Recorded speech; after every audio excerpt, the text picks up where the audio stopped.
ahead is to get started. A very warm welcome and hearty greetings to everyone present here. CEG Tech Forum is pleased to present to you yet another edition of K-Talks this year. This is Saranya, your host for this evening on behalf of CEG Tech Forum.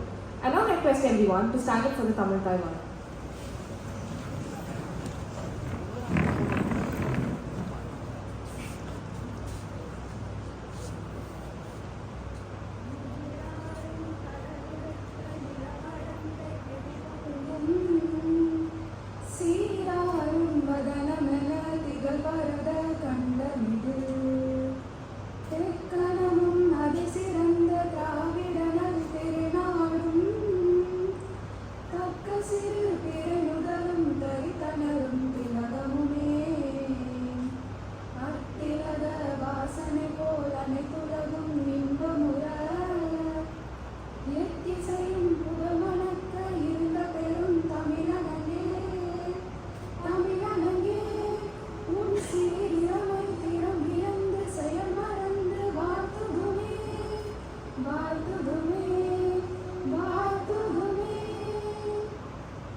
Mahatma Gandhi said, even a single lamp can dispel the deepest darkness. Let us ignite this sparkiness and let the light of knowledge encompass us this evening. I call upon the dignitaries in the dais to commemorate this solemn event by lighting the Kuttuval. Now I request Dr. Shamila ma'am to deliver the welcome address.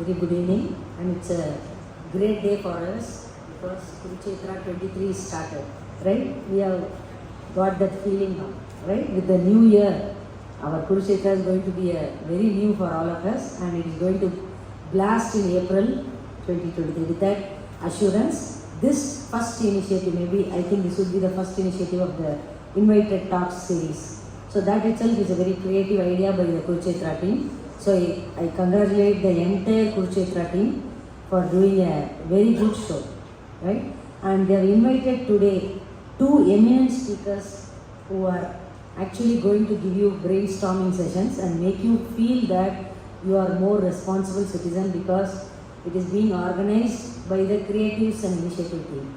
And it is really one of the proud moments because both are stalwarts in their area. One is one who is recruiting people, and one professor is from he makes entrepreneurship role. He makes new drones, right? And innovative drone which is going to come up very soon, and that where Anna University can participate with professor. That's what we have been discussing. So formally, I want to say very good evening once again to the guest speakers, dignitaries, faculties, and students present here, and it's extremely delighted to be here because K-Talks is the first initiative in the academic year of this year 2023. On this auspicious day, I am very much grateful and happy to inform the two distinct personalities of the day, which is the one professor from IIT Madras, who is also a co-founder of Agnikul Cosmos, Dr. Satya Chakravarthy sir. Thank you for coming to Anna University. And next speaker with us is again a dynamic person from Thinkinfinity. So madam has started this company and giving placement opportunities for the entire country. And madam is Miss Sangeetha Bala.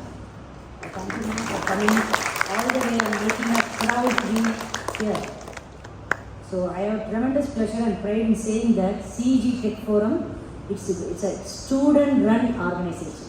That's a very important buzzword, which you must be feeling that it's a student-run organization and which was founded in the year 2006, and now it is going to step into its 17th edition of Kurukshetra coming up soon in April 2023.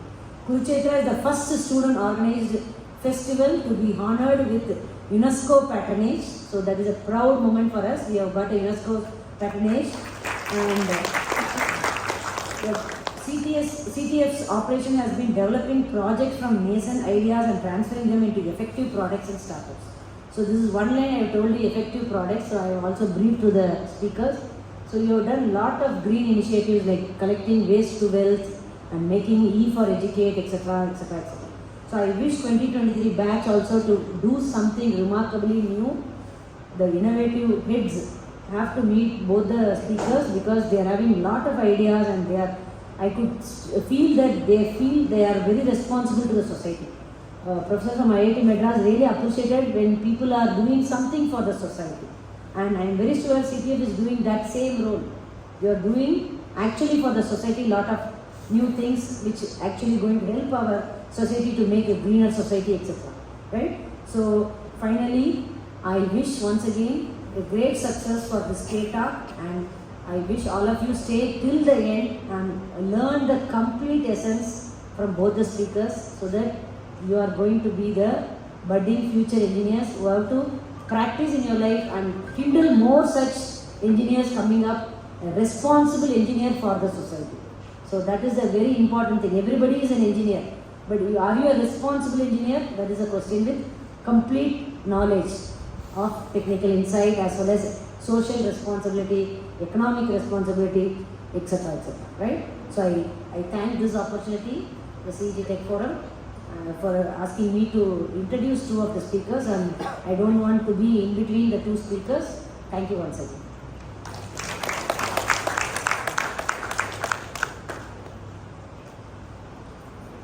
Thank you, ma'am. CDF is a student-run organization orchestrated into different domains, working towards a common goal of providing a platform for the students to demonstrate their innovative thoughts and talents. One of the greatest accomplishments of this organization is being a recipient of the eminent ISS certification. Another notable achievement is that the Tech Forum received UNESCO patronage. We are also proud to say that we have achieved ISS certification to denote our standards. Kurukshetra, the crown jewel of CPF, is the culmination of CPF's year-long efforts. Kurukshetra has earned a prominent place amongst the student community by encompassing a whole range of infotainment pursuits from all range of engineering. The annual 3-day fest stages a range of workshops on various cutting-edge technological trends and management domains, hosts guest lectures by eminent personalities, and conducts events in several categories. The outreach events of Kurukshetra Exceed are aimed at reaching out to the student and corporate communities across the country.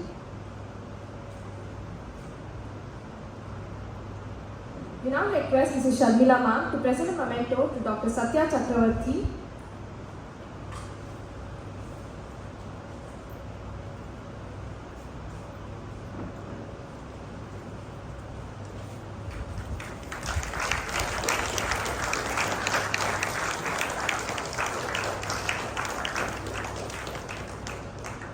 I also request ma'am to present a memento to Ms. Sangeetha Bala, an expression of her gratitude.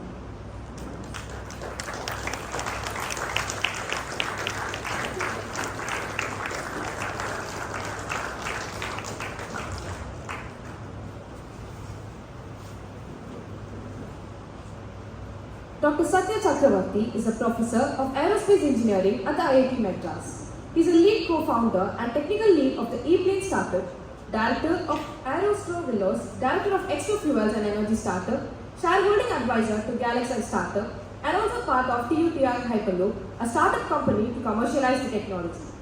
As John Quincy Adams once rightly said, if your actions inspire others to dream more, learn more, do more, and become more, you are a leader. We call upon Dr. Satya Chakravarthy to come forward and ambush this arena with his words.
think that they are set. I think there is actually a very quick reorganization of capabilities here.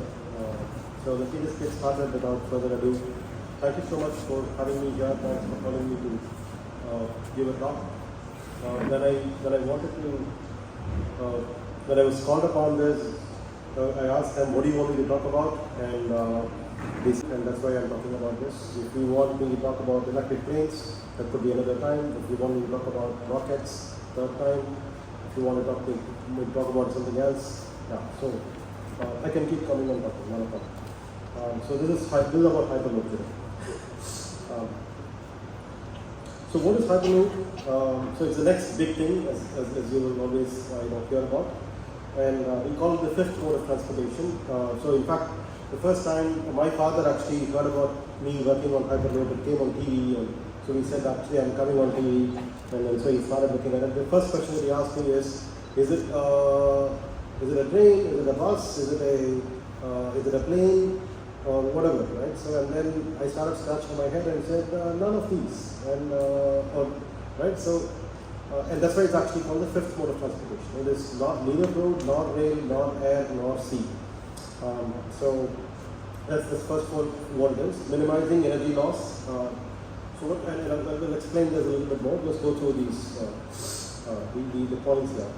So it's essentially capsules that can travel in a vacuum tube at speeds greater than like about 1,000 kilometers per hour. That's ultimate limit.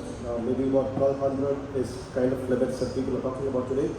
They are not very specific limits. Somewhere there is what we can expect at some point in the future.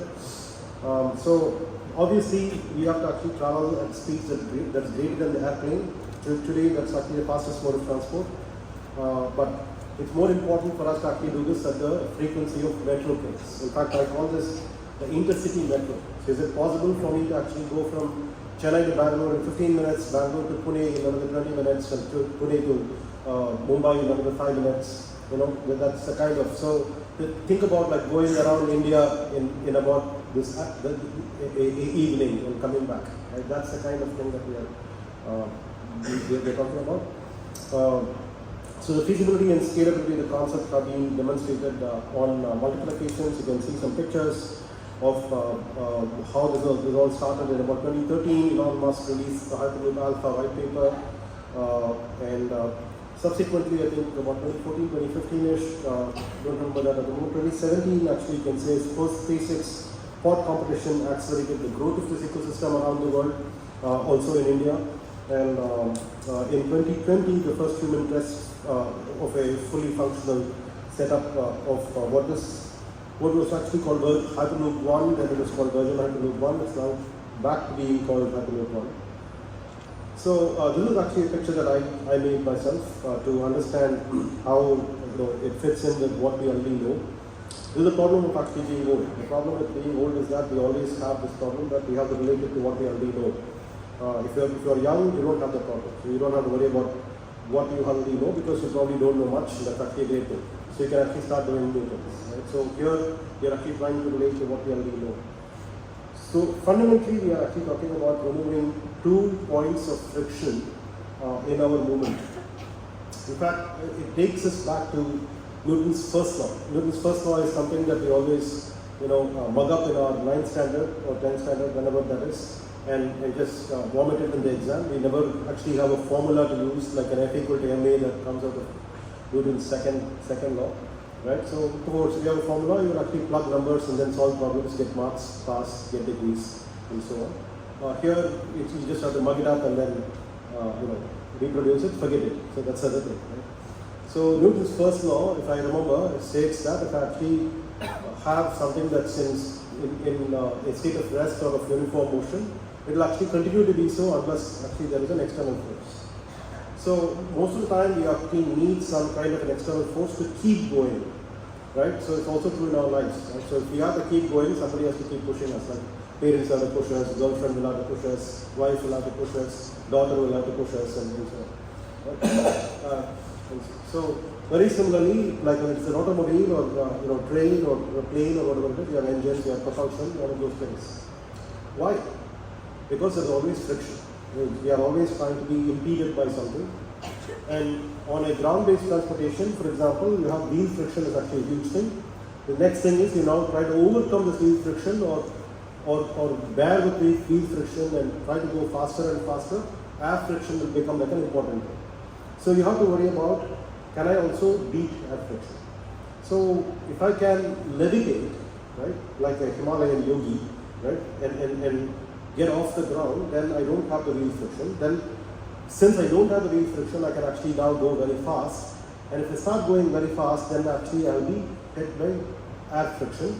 So can I actually put myself in a tube and create vacuum in there and start going in vacuum, which means that I also eliminate air friction. That means that I've eliminated both kinds of friction, and simply means that I don't have any force that I have to overcome. Once I have actually given myself a push, I give myself a push, I keep going, I don't have anything to stop me, unless I actually have to brake myself, right? So this is the whole idea. So if you look at this chart, on the vertical axis we are actually looking at air friction or no air friction, that's the direction. On the horizontal axis we are actually looking at wheel friction.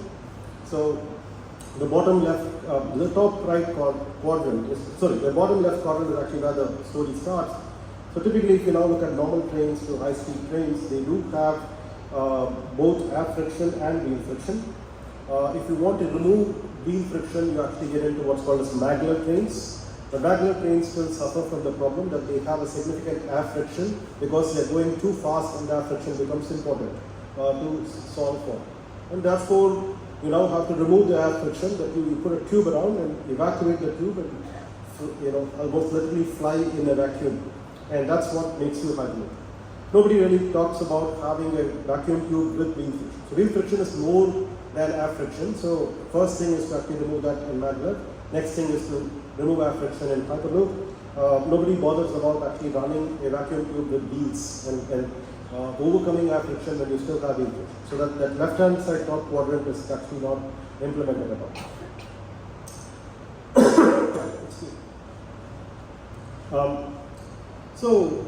This is one of those first things that happened in India. Like a few different universities started actually participating in competitions to find out like what's the more feasible route in India and so on. Of course, no marks for guessing. From where we are today, if you're in Chennai, you won't actually go to Bangalore. It's a very short distance, about 350 kilometers. A very similar distance to Trichy as well, if you think about it. So depends on who funds it, right? So if the central government funds it and then they actually get both the state governments to chip in a little bit more, we can actually go to Bangalore. If the state government alone is very interested, we'll actually keep it to Trichy and so on. So it depends on who wants to give money to go where. That's what it is. So typically a 350 kilometer distance is a good distance because if I'm actually traveling at 600 kilometers per hour, I can do this in about half an hour plus, right? So to plot this kind of a distance. Today, as of now, roads actually take you 5 hours. And so are trains as well. Even the Vande Bharat actually takes about 4 hours, 15 minutes or so. Roads could get better, trains could get better. They can actually get about 3 hours, but nothing like about half an hour. And ultimately, if I can use the same infrastructure and increase my speeds up to about, let's say the 1200 km per hour that we're talking about, we can actually clock this in about 15 minutes. And that's kind of time you take for going from, let's say, here to Kodambakkam by a electric train or something. Okay, so that's exactly why we should actually be thinking about this as a intercity metro. So, give you numbers, right? So if you now say like a typical distance of about 340 kilometers for a Chennai-Bangalore corridor, max speed of about 865 kilometers per hour, and maximum acceleration of about 0.5 G. Travel time is about 30 minutes, and then you actually run pods. You don't run a train. So today's world is all about everything on demand, right? So you want to have on-demand mobility, on-demand food, on-demand boyfriend or girlfriend, on-demand everything, right? On-demand education, actually, as a matter of fact. So you just want to, download something from the internet and then learn from it instead of actually going to go to a classroom and learn what the teacher thinks we should learn, right? We want to actually figure out what we want to learn and learn by ourselves. So we run pods, so that the pod will actually have only a few people, and it could be like, let's say, about 20 people, 40 people, 60 people, whatever is the number that's appropriate. Like it's a mini bus, and run multiples of those. And you don't have to necessarily have them run at the same frequency through the day, depending upon lean periods versus more busy periods. I think depending upon safety distances on the one hand and depending upon the time it takes for people to get in and get out, on the other hand, you could actually have frequencies as short as like about 2.5 minutes. That means you can dial a app and then say that I want to actually go from here to Bangalore, let us say. In fact, the future that I'm imagining for myself in the next 10 years, if you will, right? So if this happens in the next 10 years, I'll tell you what we're doing to actually get it to happen in 10 years. It's not as if like it's all a pipe dream, right? So many times when we talk about Hyperloop, the word pipe dream sounds like extremely realistic, right? Because actually there is a pipe there, and then we are dreaming about it, right? So we're not really talking about a pipe dream, we are actually thinking about implementing this in the next 10 years. So in the next 10 years, by that time, we'll also have air taxis, electric air taxis. So I have an app, I actually call, and I want to go to a particular place in Bangalore. Let's say imagine some particular place in Bangalore, some I don't know, some Indranagar, some place, right? Some home, some apartment there or whatever it is. So you dial your app, and then the app essentially sends you a air taxi where you are, right? Maybe the terrace or something like that. You go there, then take that taxi, go to the Hyperloop station, get down on the terrace, and then get down the escalator. You actually have a platform. You have pods leaving every 2.5 minutes, right? And then you get into one of those pods that is actually specifically waiting for you there, because the system knows that you're actually coming there, so the pod is there for you to actually get in, go, and in the next 15-20 minutes, you're in the Hyperloop station in Bangalore, and you get up the escalator. The system knows that you're actually getting up the escalator, so there is a taxi that is actually waiting to pick you up to go to the Indranagar place. The whole thing happens in just about 50 minutes, door to door. And this is the kind of future that we want to be thinking about for India, right? So when you now think about what is the cost for a bus, what's the cost for a train, what's the cost for a flight, and what's the kind of time it takes for all of these things, 6 hours in of these cases. Flights actually have check-in times, security check and all of those things, and typically you actually are put in an airport that's about 40 kilometers, 50 kilometers outside the airport, and so on. So by the time, it takes less time to fly than to actually get into the city from there. Right, so we want to actually be able to get this to go from like a central station here to like a city station there, right? And so we should be able to actually do this in about, look at the cost, right? So 1,200 in a bus in a weekend, 1,500 for like I don't know, today I think one day Bharat is like about 1,500, and flights are like about 3,000. We can actually position this to be about 1,500 to 2,500 rupees a ticket for a 30-minute ride, right? And then point to point. And as I said, coupled with that taxi, it actually gets you door to door. That's the kind of thing that we want to do. The other more important thing is actually how green it is. And that's actually something that we don't really talk about. In fact, most of the time, all through our lives, at least my life, right, we are always used to thinking we always have to pay the price for what you have to get. But if you think about it, technology always bucks the trend. The new technology is all about bucking the trend on what price you have to pay. Increasingly, the price that you pay is also not considered to be just what it's costing your pocket, but it's also what's costing the planet. So that is the cost that we have always been paying for our convenience without bothering about what is costing the planet. So increasingly we have to worry about what's costing the planet for our convenience, and that's exactly why it's important for us to actually disrupt with technologies that are greener.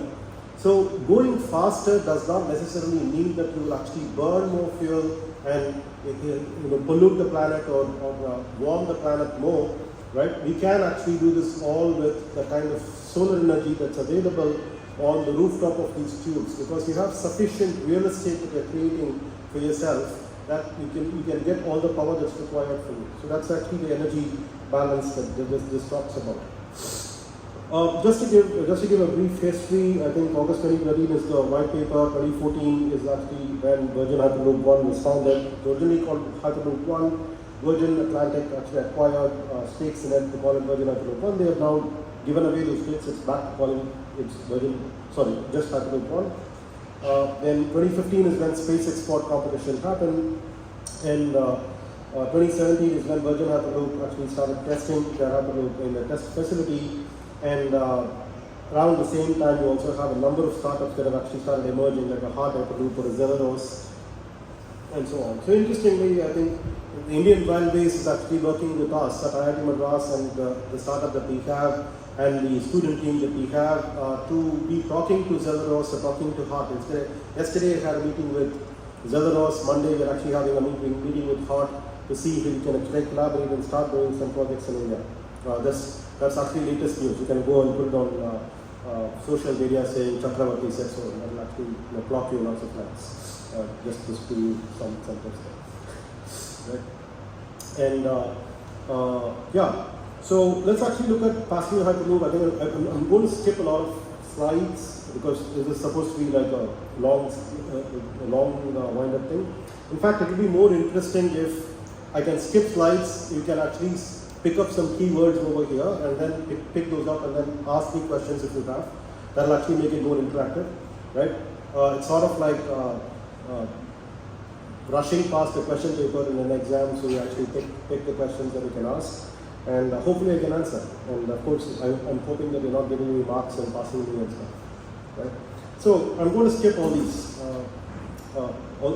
and so what are the benefits and so on? It's kind of getting obvious.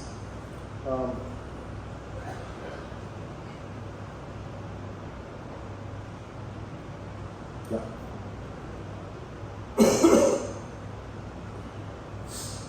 Yeah.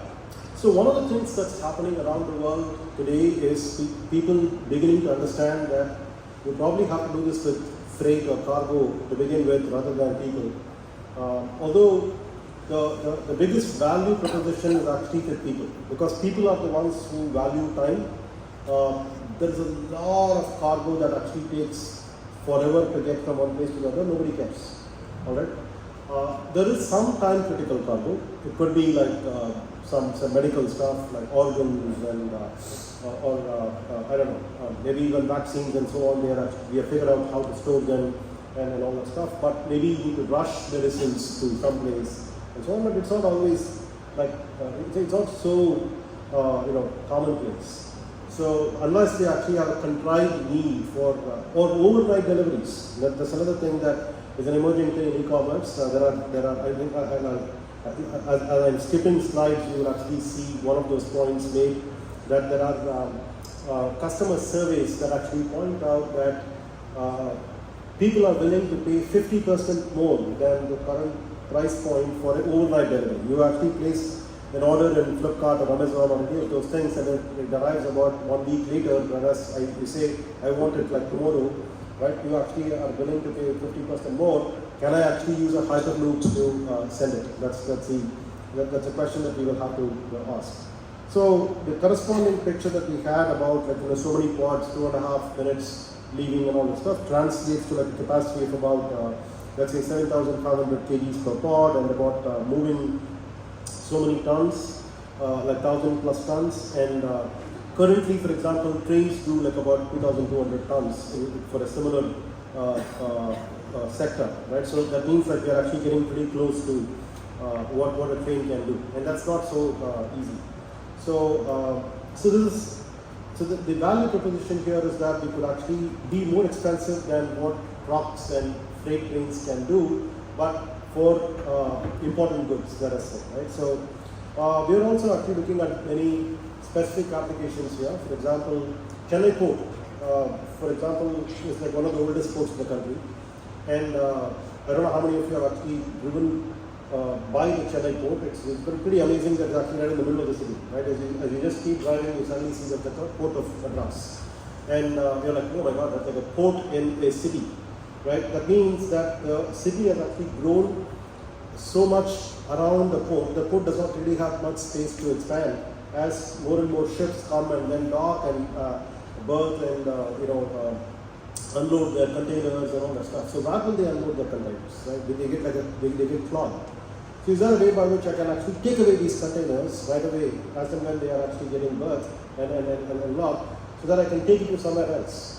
and I can do all the customs clearance and all of those things, right? The import duties can be levied and all those things further out by all the bureaucrats, and then it can be cleared in a much larger space outside the city. But I have a very secure way by which, without any pilferage or any other problems, I actually have a tube in which this goes, and then it also goes as fast as I'm able to actually position these containers on the track. Right? So that's one of these applications that we are looking at. And similarly, we want to actually start with, and these are actually applications that we are very busy talking to people, right? So Bangalore Airport, right? It's pathetic. It's actually about 40 kilometers away from the city. Can we actually start with like a baggage check-in, right? You actually you don't go to the airport to check in. You actually check in the middle of the city and then get into your bus, and you actually put your baggage there, and the baggage goes by Hyperloop to begin with, and then over time you can actually have Hyperloop actually take passengers also to the airport. Very similarly, Kochi Airport. I don't know how many of you have gone to Kochi. Kochi Airport is not in Kochi. Okay, so Kochi Airport is actually outside Kochi in I think Angamali or some such place. So so how do you actually reach Kochi Airport? Is it possible for you to actually use the Hyperloop from the middle of Kochi, or check in your baggage there to begin with, and then over time you can actually have a passenger Hyperloop and so on.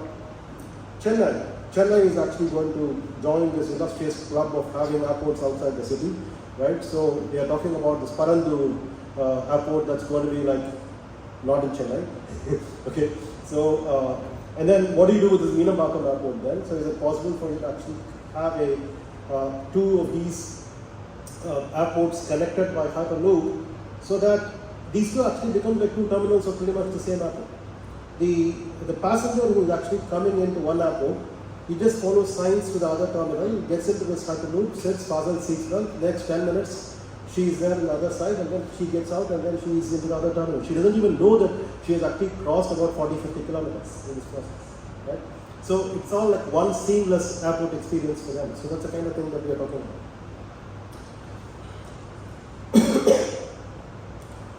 You can compare like freight with other modes of transport like air, truck, rail, water, and so on, and you will find that you need to have very specialized cargo that will make sense with Hyperloop.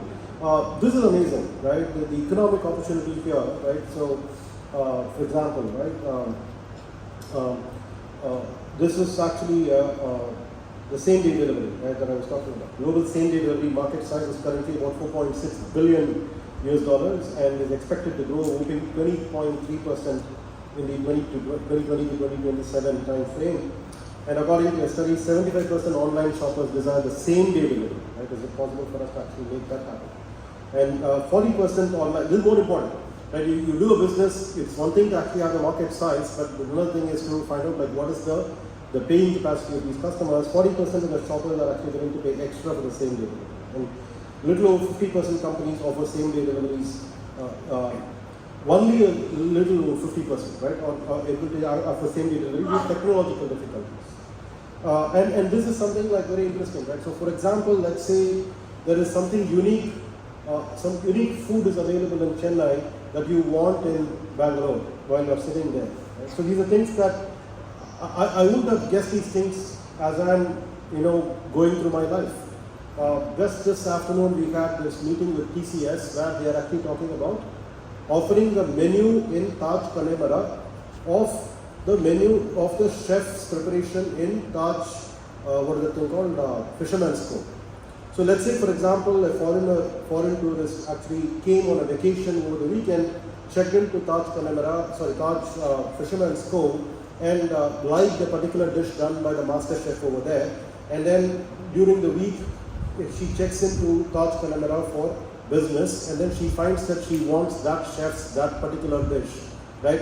And then that menu is available for her to order, and a drone actually brings it to her in the next 10 minutes. These are the kinds of things that we're talking about within the city. The next thing that we will talk about is, can we do this across cities with a Hyperloop, right? So, wow, I'm too old for this. Good. So, safety and comfort. I don't know how many of you are actually really bothered about this. Okay. So when you're going at very, very high speeds, one of the problems that you have is what if you actually collide? So in my view, collision is actually the only safety hazard There are other hazards that you can think of, like for example, you're levitating, right? What if actually levitation fails, right? Will it actually come crashing down? Will that be a problem? Answer is probably not, because you're levitating like about 5 millimeters away from the rail, right? Or 8 millimeters if you want to say, and then when levitation fails for whatever reason, you just gently fall down, and then you have wheels that will actually take you to the nearest point of exit, or you start, crawling by wheels like the old-fashioned way that your grandmothers, right, in the past people used to do. And the other thing is like, well, hey, what happened? The entire pipe is supposed to be actually in a vacuum. What if actually there is a puncture and air rushes in, right? So, well, don't worry about it. The pod is actually like an airplane. So in the airplane, you have pressurized cabin. So you are actually at atmospheric pressure anyway, right? It's the external environment that's also become atmospheric pressure. So you now get air resistance to be more, so you actually will incur more energy. So it will slow down a bit, and then so on. So it's not exactly catastrophic. So the catastrophic ones is primarily like collisions. And collisions is something that we have to avoid with a significant amount of signaling happening on trying to find out like when is the next, which is the next pod, and I have to actually gauge that, have a braking distance, and so on. And then what about contingency plans? What about emergency exits? Those are the things that we have to be thinking about. So yeah, that's interesting. This is something that I really like. What about the on-pod facilities? You're only actually going to be there for about 10-15 minutes going from one city to the other, right? So I don't know what kind of infotainment you really need. You can actually use your own mobiles during this time. You can have all these screens that you can port your mobile phone stuff to for those times, so you can have a bigger screen there for some time. You have, of course, internet connectivity. You can't live without that anyway, and so on. But more importantly, hey, what do I look out and see? Because I'm actually inside a pipe, and I'm actually going at 1200 kilometers per hour, right? Obviously, then I want to create an environment that makes me feel comfortable, right? That means you should not know the acceleration, you should not feel the acceleration. Can I have a spring-mounted pod? Like, I don't know if you guys have actually gone on lifts that actually take you over a 100-story building in about 2 to 3 minutes, right? All along, and that's actually pretty fast elevators. They have like lots of spring-loaded cabins, so there is a inertia that you will actually overcome, and so on. So we will actually have spring-mounted frames, so you will not sense the turn, you will not the g-forces will turn, you will not sense the acceleration or the deceleration. All of that can be managed, right? And you wouldn't even know about it much. But more importantly, what do you visualize, right? So we actually have a lot of synthetic screens, or rather, take it back, synthetic windows. So it look like actually windows, but they are actually screens, and they are showing you something that's happening at a far distance, moving at a very slow pace. Look out the window from a train, right? The far ones are actually very slow, right? The near ones are very fast. So we are actually beam you only the far ones to give you a sense that you're actually going very slowly, right? So you can actually we can transmit data from images from, let's say, the tube to look at what is that far, and then beam it back to the synthetic windows and so on. So it's a very interesting problem to solve technologically as well. And so technology is kind of like this Maya. So you have to actually create this Maya experience for us to live in. That's what it's all about. So what are the recent developments? I think Hyperloop one, as I said, actually did this people experience in the pod, and they have been talking about implementing it elsewhere and all that. And there are other companies. I think we can also talk about this. So a little bit about technology, being where we are from, unfortunately, right? So we have Virgin Hyperloop, we have Hyperloop Transportation Technologies, Leveros, HART, and Avishkar is actually the IIT Madras student team.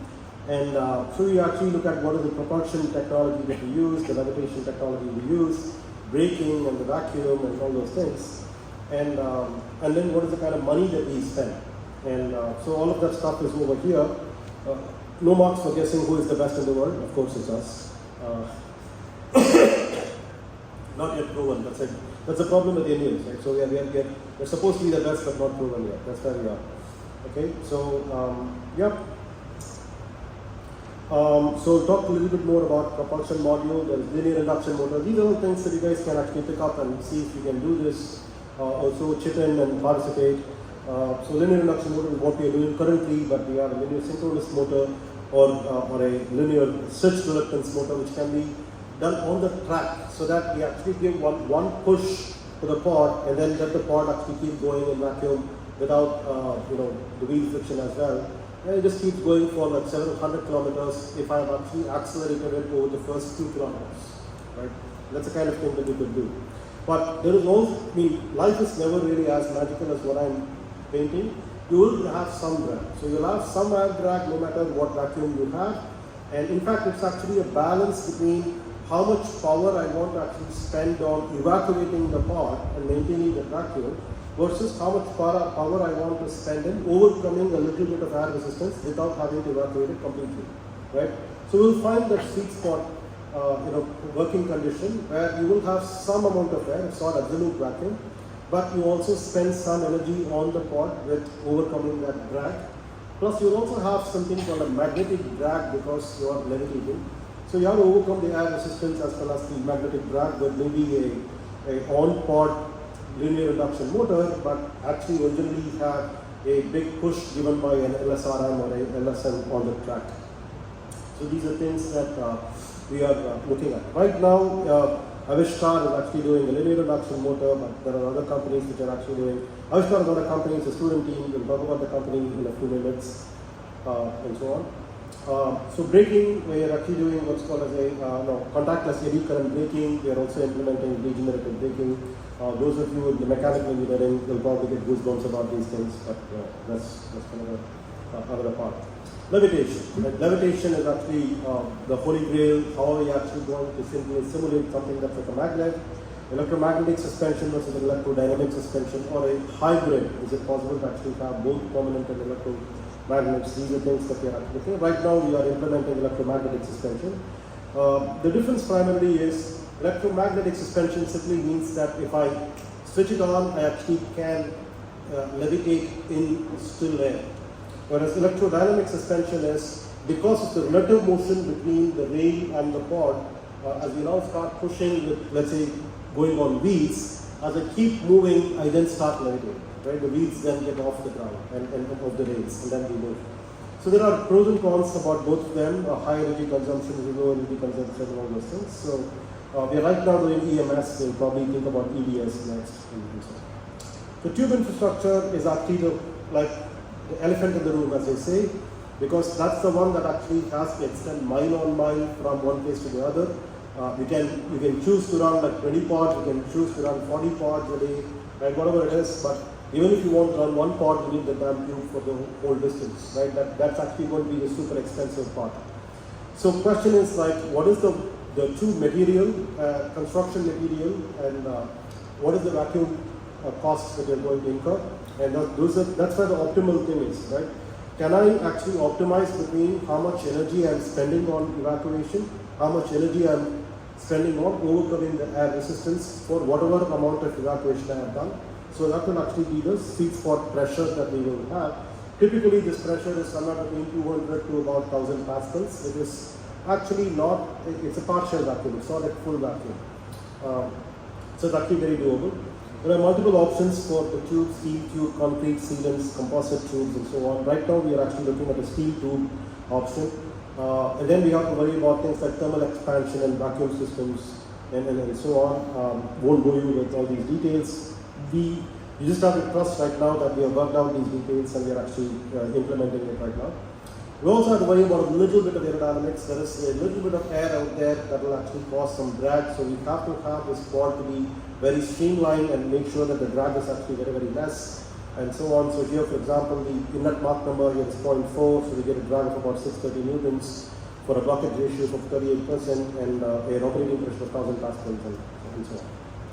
So there is one concept of, is it possible for me to actually have a compressor on the pod? I'm going to skip that for a moment. It's getting too technical over there. I think we will move on. The other problem that we are worried about is when this pod is actually running so fast, how do you actually do controls and communication across to the rest of the world, which is going to have like a control and monitoring station or something of that sort.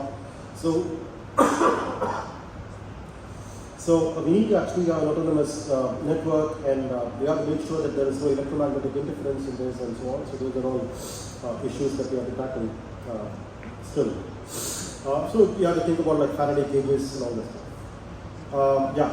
Now, before the end of this year, we want to essentially have a 400-meter long tube in our new campus at IIT Madras in Tayur, which is in Kenambakam route. We have got a 8.5 crores kind of money from the railways for doing this, and we are starting to work anytime this week or next week to do the foundations and the pillars and the platforms and so on, the substructure, as they say. What is it that we want to do? We want to actually use this tube to run a global competition, because all of a sudden we will actually be like the only people that are available to do this competition as best as they can, because right now people are actually running competitions with an open rail of like a very short distance, right, about 150-meter track. You suddenly do about a 400-meter and vacuum tube and all those things, the entire bells and whistles, right? So nobody is there to compete with us on this. So we will actually mark a global presence on Hyperloop and mark like a global leadership in Hyperloop in less than a year. That's what we want to do, right? So what are the goals for 2023? By the way, secret is that we had the same slide last year also. We just changed the year, right? So year on year this keeps rolling, but that's how life is. So develop a 400-meter Hyperloop track and set global standards. Completely contactless pod in the vacuum tube. So it means that we have the entire stack of contactless propulsion, contactless braking, and levitation. So these two are different. When I say contactless propulsion, it's as if it's not like it's because you have wheels, you have propulsion, right? Something that's pushing it is actually a magnetic force. It's not a force that is actually like the way typically the wheels are. The power is not on the wheels, unlike in a vehicle. The power is actually coming from a magnetic field that's between the track and the pod, and which makes it to move. The wheels just happen to turn, right? So it's actually a contactless propulsion, and similarly contactless braking. All right. That means that we don't really hold the wheels. So there is a magnetic drag that actually gets affected on the pod and it stops. So this is something that we have already implemented. And this is different from the levitation that we will have, where the wheels will not touch the rail. So that's what we will actually be implementing before the end of this year, is what we're expecting. Then we should actually be in a position to run a global competition, and of course we will participate in other competitions and all this stuff, right? What next after that is the question. So we will then want to actually do a 10-kilometer long full-size pod which is capable of taking cargo and human beings. Right now this is a 2-meter pod where you can have a subscale pod that is running and so on. But at the end of the decade, we would actually have a passenger line like a Chennai-Bangalore corridor or whatever, as I just said. So these are all in the works. We are actually talking about getting to do this. And so what will actually execute this 10-kilometer along 5-meter or 4-meter diameter pod by mid-2025 is actually Tutor Hyperloop. That's for the full-scale real-life use cases for cargo and eventually people. I'll thank you for the opportunity to talk about.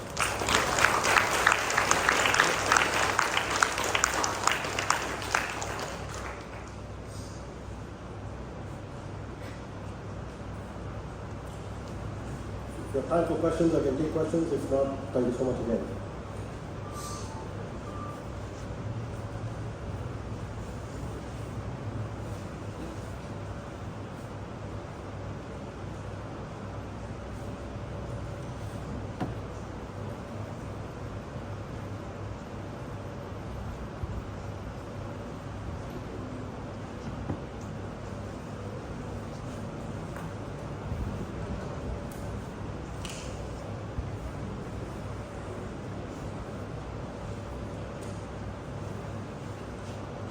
Okay, good, thanks.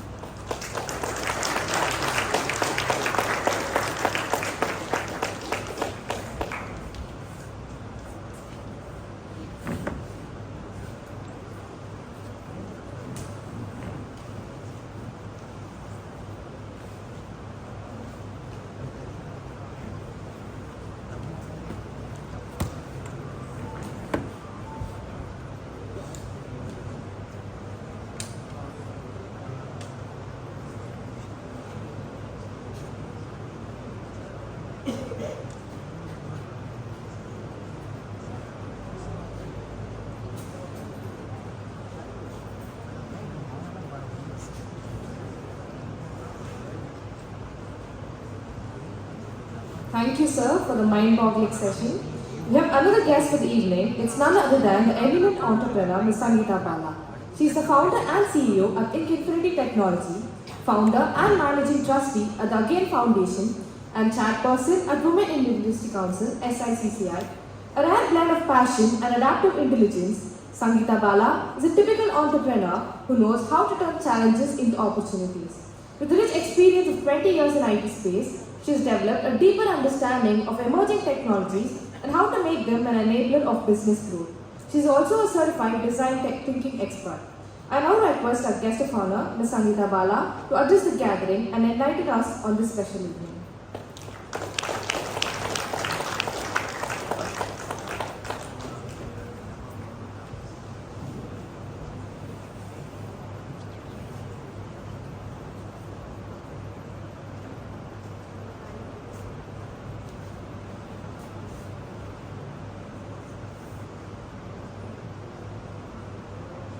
Everyone.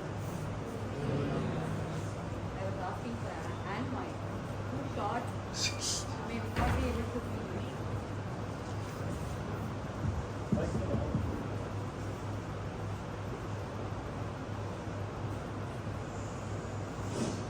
How are you all? After a long day at college, isn't it? Too silence. All right, yeah. So resilience to resurgence. Any idea what is this about? So before starting with, the organizer of this event, they reached out to me, they asked me, they explained about this, event, how they have been doing. It's really wonderful to see, CEG team, Kurukshetra team doing amazing job. So I was asking about, these are the, topics that we are looking at.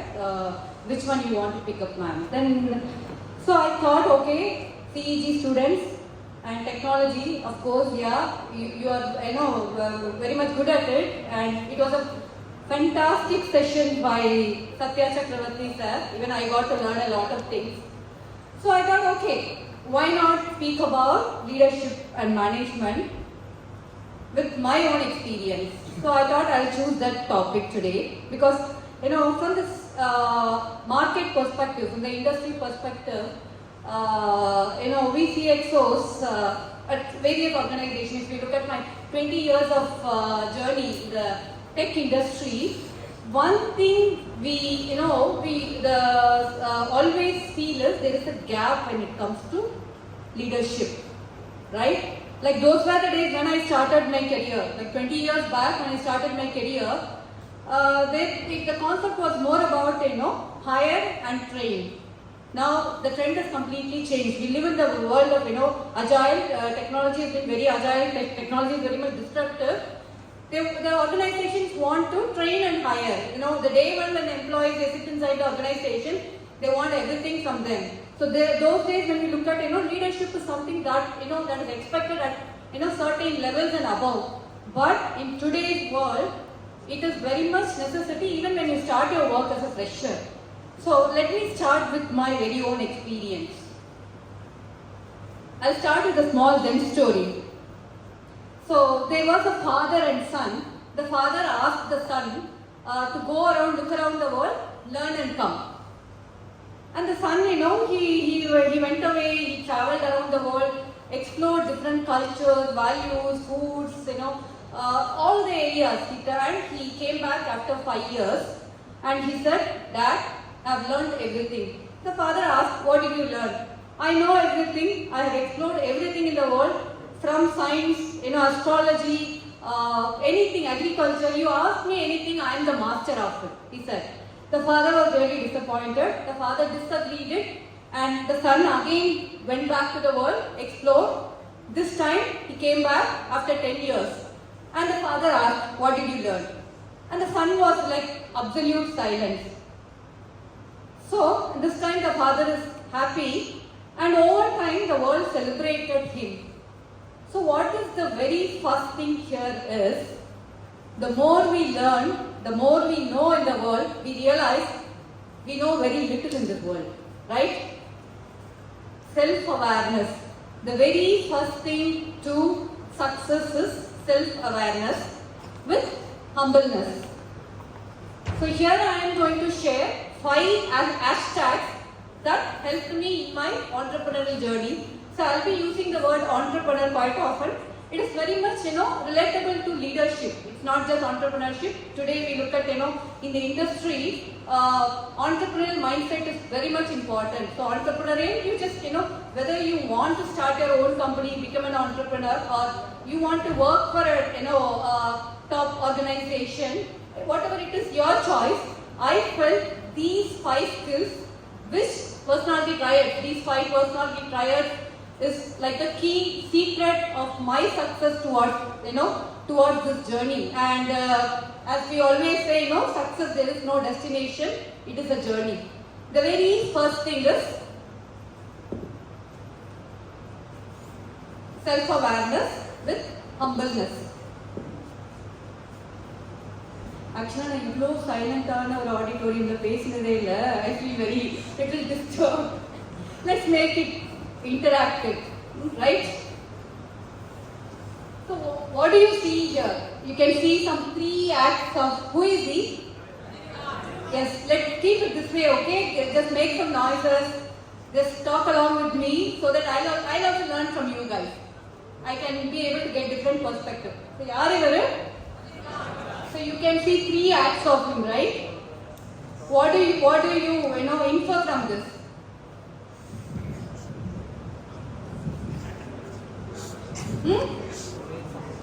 I know after a long, tiring day, which vechirukanga. Annamalai movie, super. So உங்களுக்கு என்ன தெரியுது? This side? So, yes, somebody want to say something? Huh? Self-confidence, super. Huh? Style, super. Huh? Okay. So, when you look at these movies, okay, so journey of an entrepreneur or the journey of success, whatever, however it is, entrepreneur or anything, the journey of success is shown like, or song they will finish it off, right? Or song most of the movies you look at first that, character, that hero will be like all innocent, no self-awareness, that kind of person, and there will be some kind of, challenges come in, some villain comes in, and he will go through something and he will become that entrepreneurial personality in one song, right? You look at the different, again, the phases of an entrepreneur, style, everything comes in that picture, you see. So, but in real life, does it happen? No. Success, there is nothing called overnight success.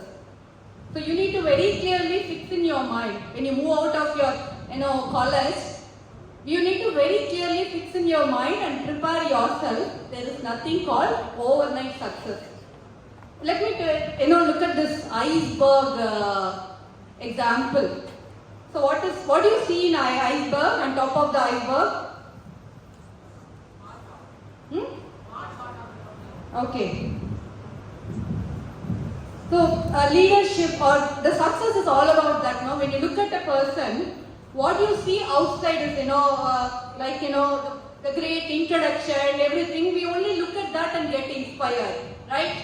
But what you see on top is success, fame, money, like how the third act, of Rajinikanth showing, cross-legs, smoking weed and all that things, what you see outside. But what we see below, behind is that, what is down in that iceberg example, right?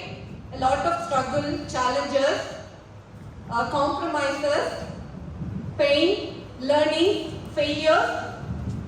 So you need to prepare yourself when you want to pursue, achieve something in life, there's nothing called overnight success. There'll be a lot of, you need to see what is behind and you need to prepare yourself.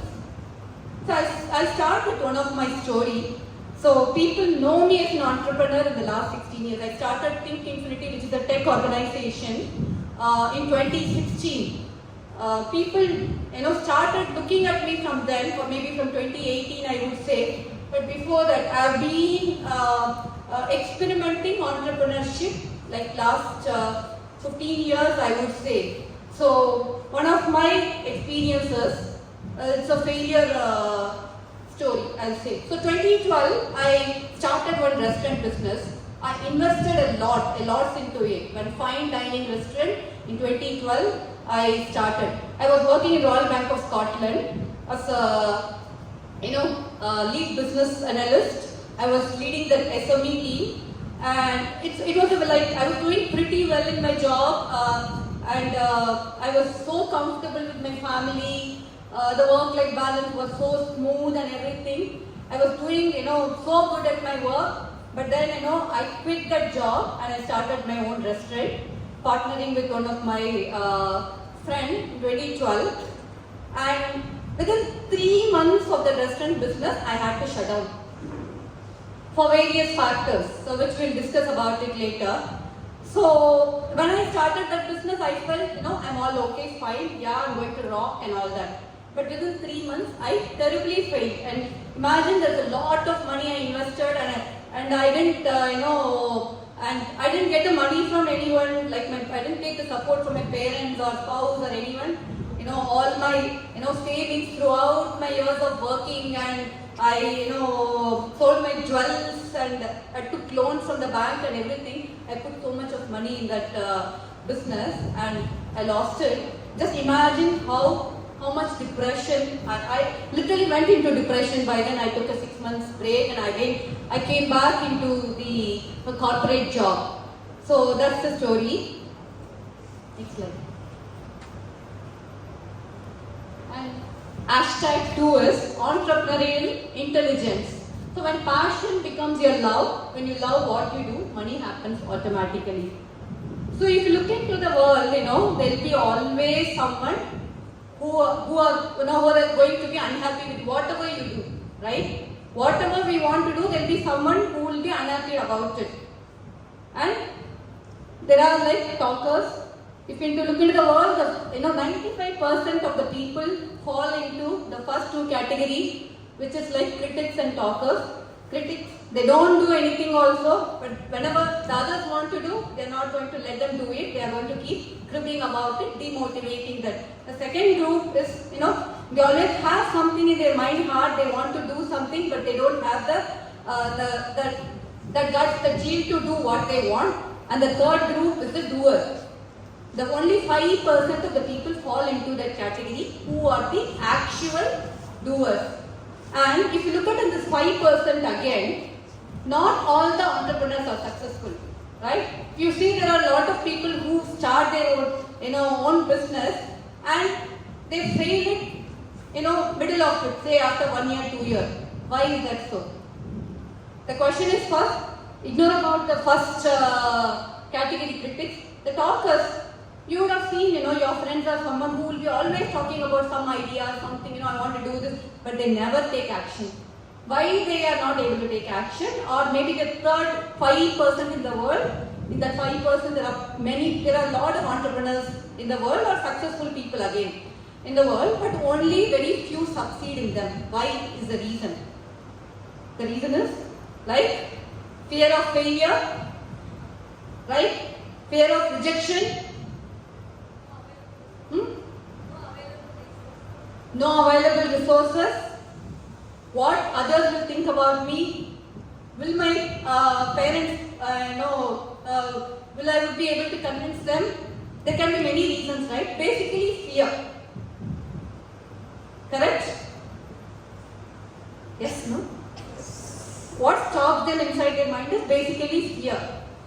So fear is actually a good thing. That let you know that you are in the right direction if you have the gut to do things.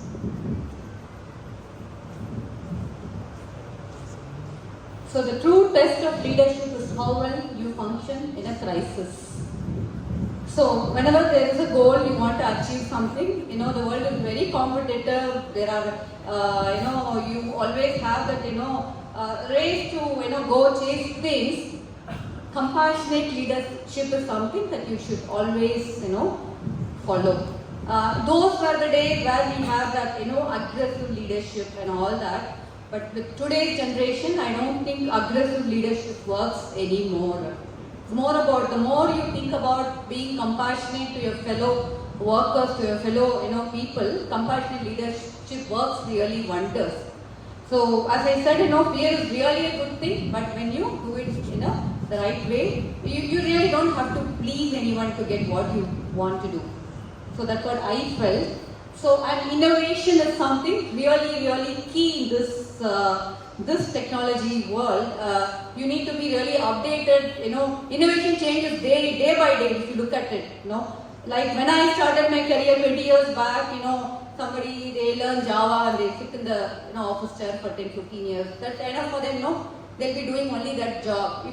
But today, if you're not updating yourself, you're not willing to learn yourself, you're done, that's all. So innovation is something, it's not about something that what you innovated yesterday and you're trying implementing it today, tomorrow. Innovation changes day by day. You need to think futuristic. Innovation is like, you need to think what is tomorrow, futuristic, and day in, day out. That is more important. Bring out the weird ideas. Innovation is more about, bringing out your weird ideas. Most of the time we shy ourselves, letting our ideas come out. So while we were, before the event starts, we were with Sharmila madam and the team, we were having a discussion. She was mentioning our students are doing an excellent job. We are getting a lot of innovative ideas. They are implementing it. It's really nice to see. But what happens most of the cases, the college முடிச்சிட்டு நம்ம வெளியில போறச்சு நம்ம என்ன பண்றோம், the same point that they were mentioning, that becomes just one line item in your resume. Correct? In my college I did this in the project, in the intern, or I was part of this.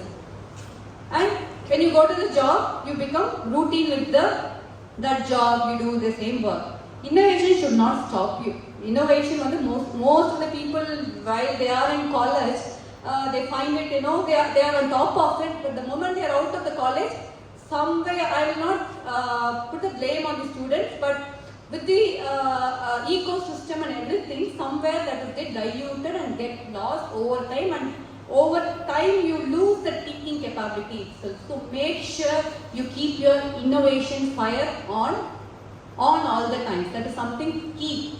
If you are doing a lot of creative activities, make sure even when you go out of the college, how to bring that into life. What next can I do? If in a college oda mudiyilla, maybe form a group, bunch of people, start something on your own, get some funding, whatever it is, or when you go, or even not trying getting into entrepreneurship, you are going for a job, you got offers from a big MNC, whatever it is.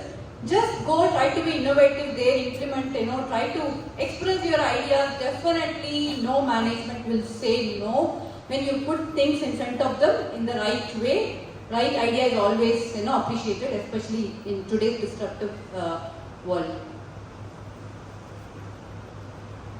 And my third hashtag, so what are the two hashtags we saw? Self-intelligence, entrepreneurial intelligence. Right? And my third one is ant-intelligence. So what is ant-intelligence? So how smart is ant?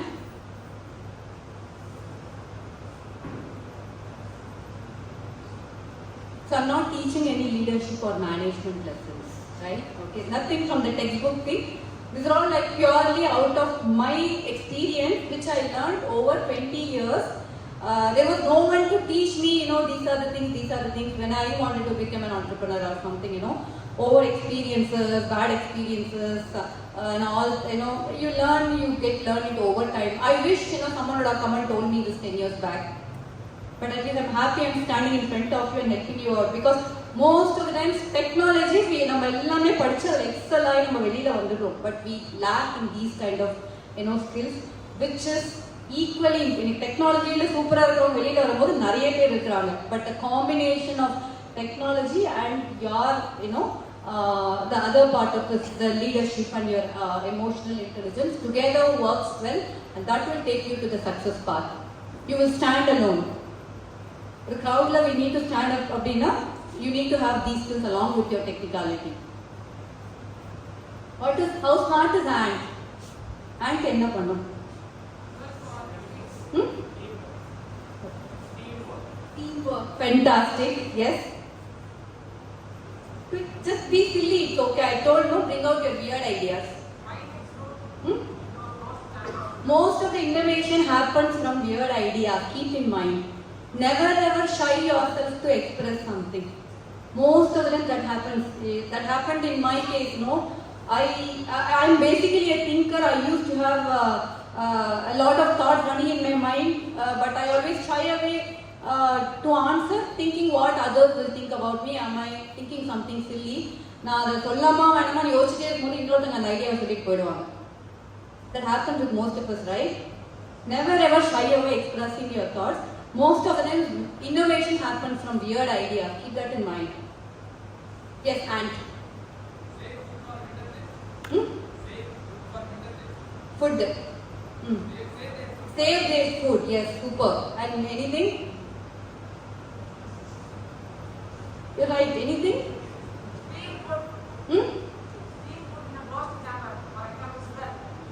Yes. Okay. Anything? This side, girls. I know after end of the day, college முடிச்சிட்டு புடிச்சு வச்சு மொக்க போட்டுட்டு இருக்காங்க. I'm sorry about it. This side, come on. So if you look at ant கிட்ட நம்ம தெரிஞ்சுக்கிற முதல் விஷயம் என்ன? Discipline. Right? Discipline. அப்புறம் when you try to distract the ant அப்படியே ஒரு லைன்ல எப்பவுமே போயிட்டு இருக்கும். When you try to distract the ant, pull one or two out of it, what it will do? It will mostly bounce back, right? Find another way is also right. திரும்ப அந்த லைனுக்கு வந்து அந்த லைனை ஃபாலோ பண்ணி அப்படியே போயிட்டே இருக்கும். கரெக்டா? Look at it. ஒரு ant போது நம்ம டிஸ்ட்ராக்ட் பண்ணி விட்டோம்னா திரும்ப it will get back into that line and it will start continuing it. Or like he said, find another way and start continuing it. Find discipline, distraction and find another way, save food, build their colonies. I think ant is one of the best examples for entrepreneurship. Resilience. What we learn from ant, this ant intelligence is all about. One is hard work, resilience, discipline. What is resilience? What is resilience? I'm not taking English class. What is resilience? So tougher times, definitely life until college is so beautiful. But the moment we move out of the world is not that easy for us, right? So there will be a lot of challenges and everything, be it personal or professional friend. You work somewhere, you start something on your own. Good picture. So resilience is something very important. In the வார்த்தை வந்து உங்க மைண்ட்ல அப்படியே fix பண்ணி வச்சுக்கோங்க. Challenges, everything will be there. Life is not going to be smooth at all. There will be lot of challenges. So resilience is same. You get back in shape to whatever challenge you are facing and everything. So this is something we can learn from ant. So ant intelligence. Next one. Adaptive intelligence. This is something very, very, very important, because as I said, we are in the agile world. Technology is very agile today, and things keep changing day by day. So adapt to any changes is very, very important. If your mind is fixed with something and you're not willing to adapt to any changes, even the new technology or any kind of changes, you are really back in the race. The true test of leadership is how well you function in a crisis. One of the good example from the professional front, if I have to quote, is COVID. Right? COVID. So all the businesses in the world were like running in one form, one way, and all set. The same way with my business also. When 2016 we started Thinkinfinity, and 2020, we struggled, we somehow made it, and we became stable. We became stable, and we are like happy, and we planned what next, how we are going to scale up and everything. And the sudden COVID happened. If you go back, remember, nobody in the world knows what next for the first 6 months or so. Definitely for the first 3 months, especially businesses. When it comes to businesses, because a lot of money put in, salaries have to go out across the world. There are a lot of organizations, making different kind of strategic decisions like, less pay or job cuts and whatever it is. So there was a sudden change, and the whole world for 3 months don't know how to react to it, right? That adaptive intelligence is very important. So how do we do that? The very first thing I said is there is no overnight success. So how do we strategize when a challenge? It's not just COVID. When in your career, throughout your journey of life after college, there's going to be a lot of challenges you're going to face in different forms. So how do we strategize? Like I said, there is no overnight success. You need to have a clear vision, and that vision has to be a long-term vision. Keep in mind, you need to plan your long-term vision and try to do a reverse engineering. Reverse engineering enna pannuvom? Work out on your vision. Reverse engineering. Say for example, I have a vision of getting my organization the so and so. The next 5 years I'm targeting this. Try to go to that 5th year. Try what is required, what is needed. You need to do a deep dive analysis, market study, and on all aspects you need to make a complete groundwork, and you need to do a research and then arrive backwards. Okay, then what I should do? What will be my plan for 5 years? Then arrive backward. What will be my plan? What I should do to get this done in 2 years and my 1 year and the next 6 months where I should focus. It is much easier to do in that way, right? Than thinking 5 years at a stretch and getting lost into it. Think about your long-term vision. Do reverse engineering. Break it down and figure out what I need to do for the next 3 months or 6 months and work towards it. And you need to keep revising your long-term vision over time because technology changes, things keep changing. Then and there you need to go revisit it and you need to work on it. And design thinking strategies, of course, all of us know this is one of the hot topic, thing in the market. It's more about thinking things from customer perspective and try to arrive. It's more about innovation. You bring in innovation. That is about design thinking and cost flow analysis. No matter what, your financials are very much important when you are into a business. So keep your cash flow in plan. You should, no matter what, you should have your cash flow plan for the next 2 years ready in your hand. So that is something very important. And invest X in different baskets. So what does it mean? So look at COVID situation. This hospitality industry, the travel industry, they all shut down, right? They are doing really extremely good, but suddenly the COVID, of course they are back now, they are doing pretty good, the industry picked up, but imagine in the 2 years, how many businesses died in the 2 years?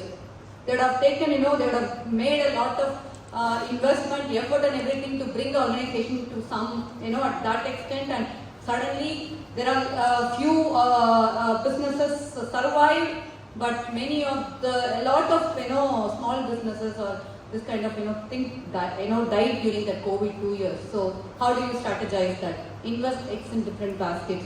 Invest in different things. If you look at our organization itself, we have 3 verticals. We don't do just technology alone. Even technology, we have some category, and we also do HR as a service where we focus on learning and development and a couple of HR solutions. So we tried investing in different baskets when while this was not supporting, there is no fund flow inside my organization. Trust me, my HR business helped me a lot to survive in that almost 1.5 years. So always plan to invest X in different baskets. which is, you have 2-3 things in option. You should not always rely in one fund flow. There should be 2-3 ways, whatever you do. And calculated and educated risk taking. So risk is a beautiful thing, isn't it? Risk எடுக்கலனா ஏதாவது லைஃப்ல பெருசா achieve பண்ணனும்னா you should risk எடுத்தாதான். risk எடுக்காமலே நம்ம அப்படியே ஸ்மூத்தா போணும்னா ரொம்ப பெருசாலாம் வர முடியாது. If you want to achieve something big in life, you should also have that hunger to take that risk. That's something very important. But அப்படியே just like that நம்ம risk எடுத்துடலாமா? No, you cannot, right? That leads to failure. Risk எடுக்கலாம், but that should be a calculated and educated risk. What does it mean, calculated and educated risk? Again, you need to do a deep dive analysis. What kind of risk you are taking? How is the market right now? And how much percentage of risk I can take? இதெல்லாம் உங்களோட ideas with the market நீங்க analyze பண்ணி அதையும் 100% அந்த risk எடுக்காம you need to have that thing in mind and you need to take. It should be a very planned risk. The moment I say risk, you should also have a mitigation plan parallelly. நம்ம ஒரு risk எடுக்கும் போதே 100% இது கண்டிப்பா success ஆகும்ன்ற அந்த over கான்ஃபிடன்ஸ்ல போகாம you need to always keep your mitigation plan A, plan B, plan C ன்னு சொல்லிட்டு ஒரு அட்லீஸ்ட் ஒரு mitigation plan of 3 ஆவது வந்துட்டு அந்த ரிஸ்க் ஈக்குவலா வச்சுக்கணும். Because sometimes when things go wrong, that moment you should not lose your confidence and things go down. You need to immediately pick up, otherwise it will be a sinking ship. Next one.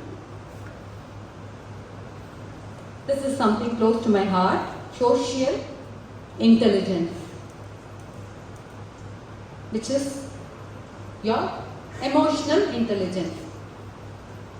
So whatever leadership skill, whatever we discussed, you possess, this is something very, very important, not just for your professional friend, but also your personal friend.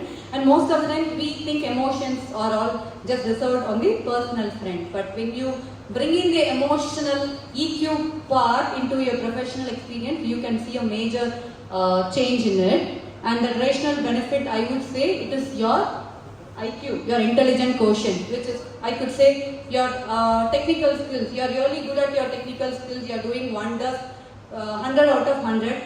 If you combine that with your emotional benefits, which is your EQ, which is nothing but bringing in your brain and heart together, and yes, customer happiness, for short customer happiness, which in turn, yes, profit, revenue making.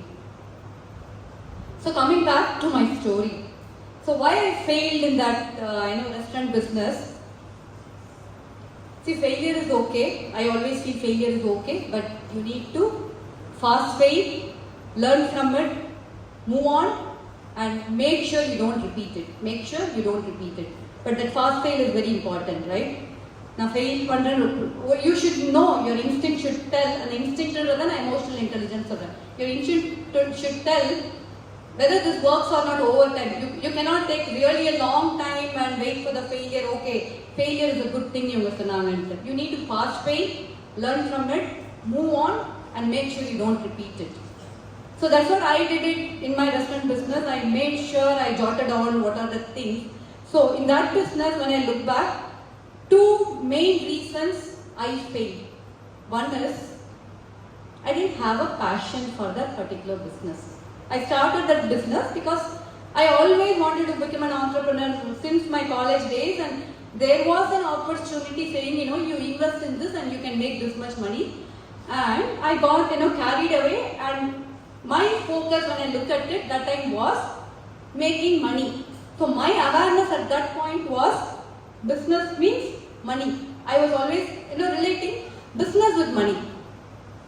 I realized that should not be, that was the reason, because business, being an entrepreneur, is not just about money, it's more about your passion.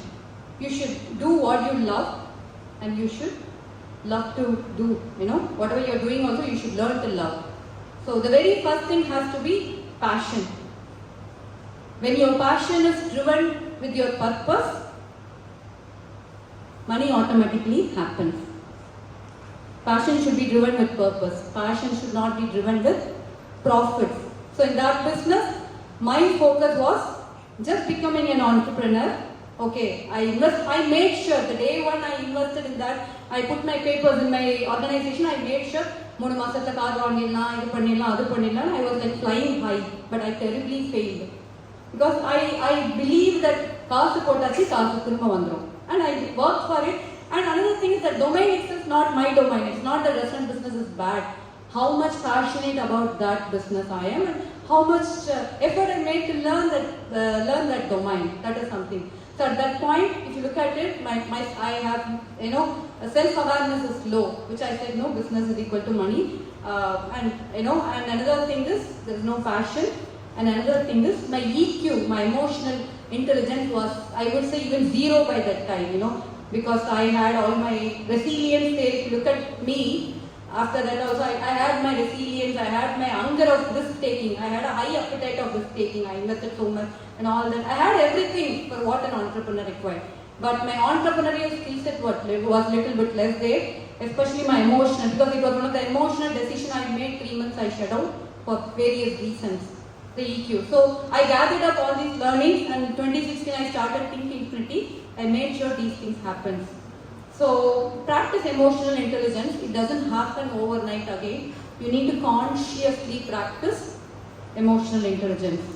It is nothing but, emotional intelligence is nothing but understand your emotions, how you manage your emotions, how you learn to manage other people's emotions. When you know that, success automatically comes. One simple example I give, like especially in the professional space, there is some work coming up, client is giving, like your very priority client, high revenue making client, your team is working on it, there is some really big blunder done by your team, and and there is a huge mess, almost there is a loss of business. Imagine if, like we were there, the owner of the business, you put so much effort to stabilize that business, how will you react if business is lost? How do we react, or about to lose? We get anxious, angry. We'll let all our emotions out, right? To the employees, basically. I'm not saying, you should not scold and all that. But if in case you're doing that, then employee goes back, our productivity organization, they will lose, somebody will put their papers and all that, right? You put so much effort to build that organization. Rather, you just, take it, smartly in a way, bringing in your IQ and EQ together, and you handle it smart way, you can bring better productivity. It's emotional intelligence, one simple word, react or respond. You just keep this in your mind. Any situation comes, you decide whether you want to react or respond. React is getting anxiety and all that. Respond is using your brains. Brain with heart. And next one. Yes, so if you look at this social intelligence, which is emotional intelligence, that travels throughout all the 4 hashtags we discussed. It has to be there, and I'm saying it again, this cannot be, any of these things cannot be achieved overnight. You cannot just go out, you get all these things. This is not something you read it from the textbook or something. You need to religiously practice it, and over time you get it. At least pick up any one from today onwards and try to practice it, and you will definitely see a huge success, because you really are good in your technology, your technical skills keep changing. But these are all some human-centric approach which is required throughout for you to take to the ladder, management ladder. Especially if you look at in the industry market, 90% of the managers and above leaders, they focus more on the technology skills. Why? Even this will be there in the priorities list, but most of the time they put this, in the very, downside of the priority list because of their other deliverables and everything. But if you start focusing on these leadership skills from the beginning, sure, success. And those are all my social media handles.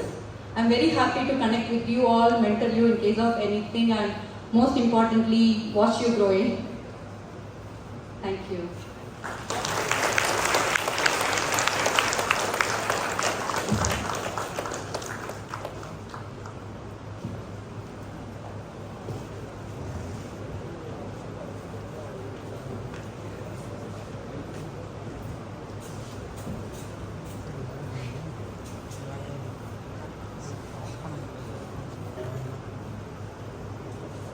Thank you, ma'am, for these enlightening words. There's no virtue greater than a sincere expression of gratitude. Having heard the insightful talks given by our guest speakers, Dr. Satya Chakravarthy and Ms. Sangeetha Bala, we've come to the near end of the event. Proceeding to the vote of thanks, we also show immense gratitude towards the speakers of the day who spared time amidst their busy schedules to make their presence to the show and made the place reverberate with knowledge and inspiration through their speech. We are also honored to thank the dignitaries on the dais, where all, from the bottom of the heart, we owe the students for being an exuberant audience who resonated with the energy of the speakers. So we now have an announcement to make. E4Educate is an initiative of CTF that aims to spread awareness about the indiscriminate disposal and dumping of e-waste. The campaign aims to encourage, reduce, reuse, recycle of electronic waste disposal. As a part of this year's Kurukshetra, we are planning to launch the 5th edition of the E4Educate campaign. E-waste bins will be placed outside CTF and through the campus of CEG. The collected waste will be recycled by e-waste recycling companies and aim to fund underprivileged students. The campaign will take place from February 9 to February 12. Apart from the e-waste campaign, E4Educate also aims to educate underprivileged children with the funds obtained by recycling the collecting e-waste by partnering with a prominent NGO to take forward this aspect.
Thank you for your patience. You can now disperse.